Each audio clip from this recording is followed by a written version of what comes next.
An unexpected surprise for a Guilford High School student as he gets a chance to meet the mayor and become the 1,000th registered voter in Rockford. Meet Milej Jukic, a child of Serbian immigrant parents who got to share this wonderful milestone with fellow students. Rockford Mayor Tom McNamara and the League of Women Voters of Greater Rockford. Since July of last year, the League's Voter Services Committee has registered more than 970 voters.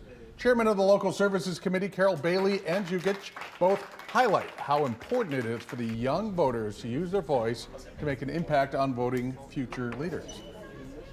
I think it's really important because we're the future generation of this country and we all have a say. And it's very important to pick our future leaders. So I think everybody should vote. Voting is incredibly important, and getting young people involved in the process is also incredibly important. It's very educational, and it just feels good.